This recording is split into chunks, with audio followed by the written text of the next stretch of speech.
Voilà, Maguette Sy, secrétaire national chargé des élections du PDS, président de la commission nationale chargée du suivi des révisions des listes électorales. Nous sommes ici en réunion ce jour, mais aussi nous lançons notre campagne de communication sur les listes, sur la révision des listes électorales. C'est ce qui vaut cette déclaration. Il est institué une révision exceptionnelle des listes électorales en vue de l'élection présidentielle du 25 février 2024. Cette révision se déroule du jeudi 6 avril au samedi 6 mai 2023 sur l'étendue du territoire national et à l'étranger pour le vote des Sénégalais de l'extérieur. Conformément aux dispositions du Code électoral, le ministère de l'Intérieur, sous la supervision de la Commission nationale autonome, Sénat, va très prochainement lancer les travaux des commissions administratives pour la révision exceptionnelle des listes électorales. Les partis politiques en sont membres de droit et y siègent à travers des représentants dûment mandatés. Le fichier électoral constitue un des enjeux déterminants pour assurer une élection démocratique, transparente et fiable. Si le PDS continue d'exiger un audit indépendant et contradictoire du fichier électoral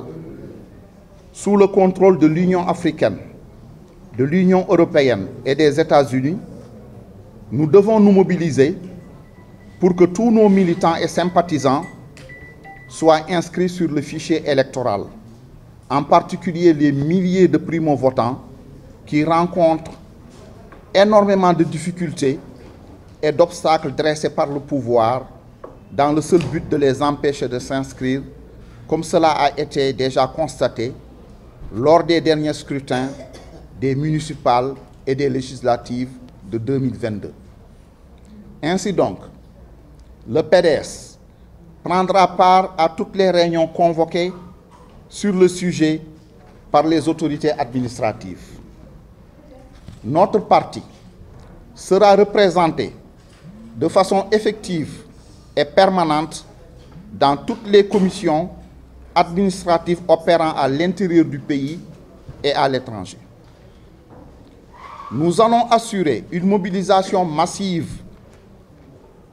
de nos militants, sympathisants et surtout les primo-votants pour leur inscription sur les listes électorales.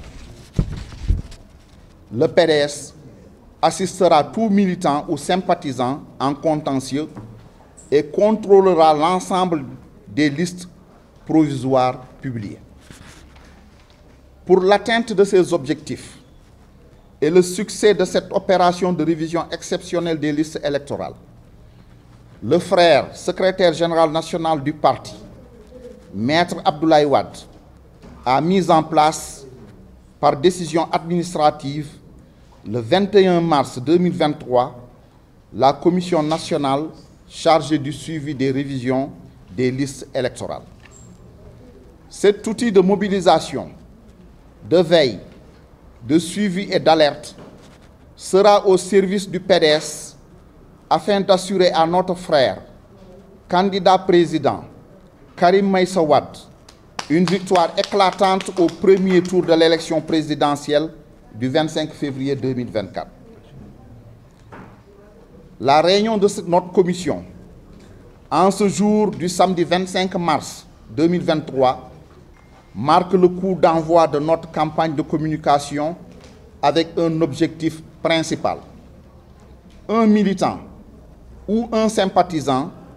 doit faire inscrire 10 nouveaux électeurs sur les listes électorales. Nous vous remercions.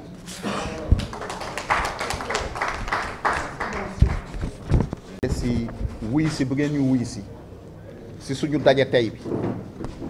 daje bii nag mooy daje bu jëkk muy commission nationale chargée du suivi des révisions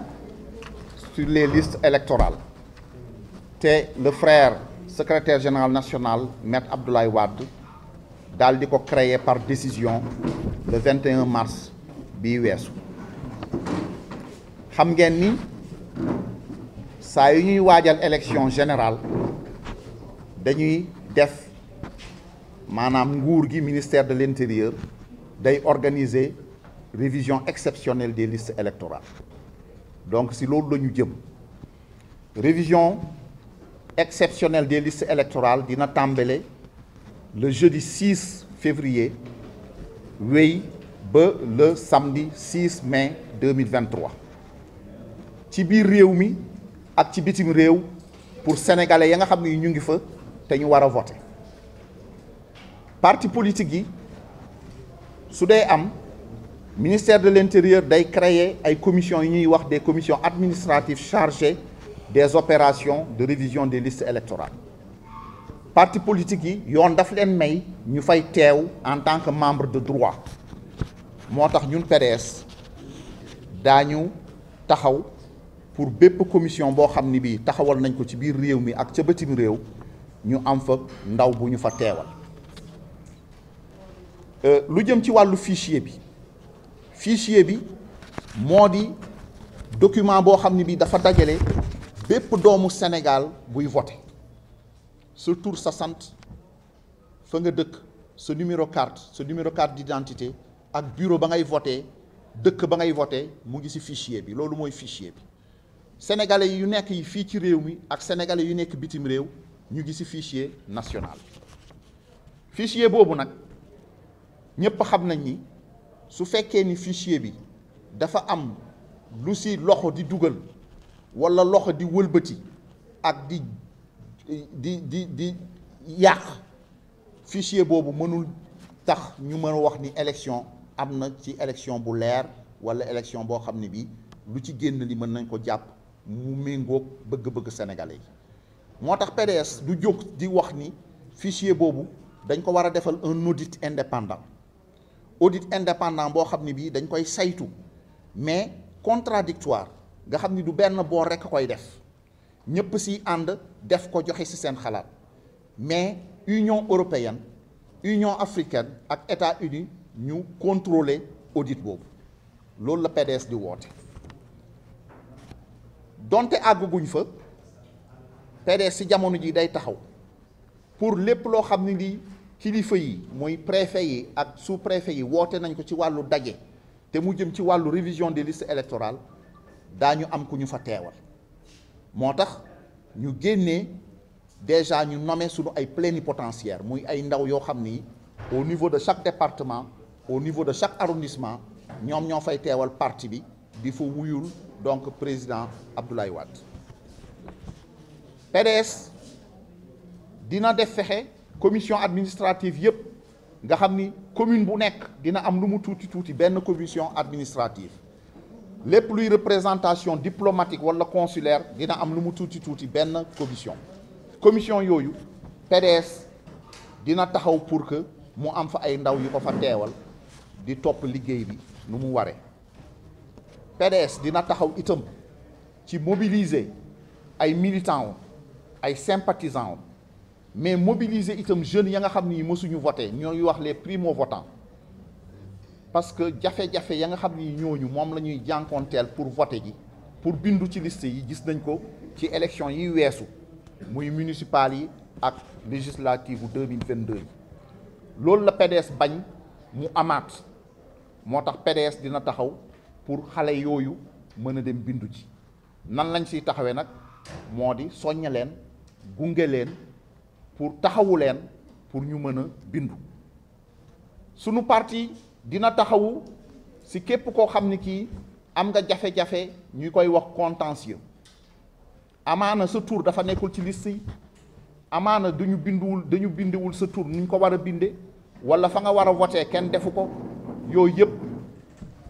yëpp su amee yoon may na boroom mu saisir président tribunal d'instance ñu ko doon tuddee président du tribunal départemental ca dëkkam fa mu dëkk. su ko saisiree président tribunal bi si ñaari fan war na mën a taxaw daal di jël décision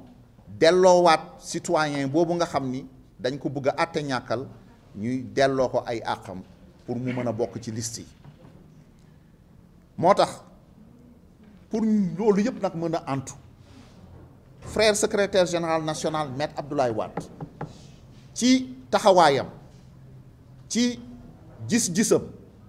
ci xam liggéey nu mu war a jaare moo tax mu jël décision créer commission bii mu ñu dénk commission bi dina taxaw pour wuyoo lii président Abdoulaye Wade séentu ci moom dina taxaw pour PDS mën a taxawee népp nu mu war a taxawee ci wàllu révision liste électorale yi mais dina taxaw pour que sunu candidat président sunu frère Karim Meïssa Wade nga xam ni le 25 février 2024 ci ngoon suñu nee 20 heures jot na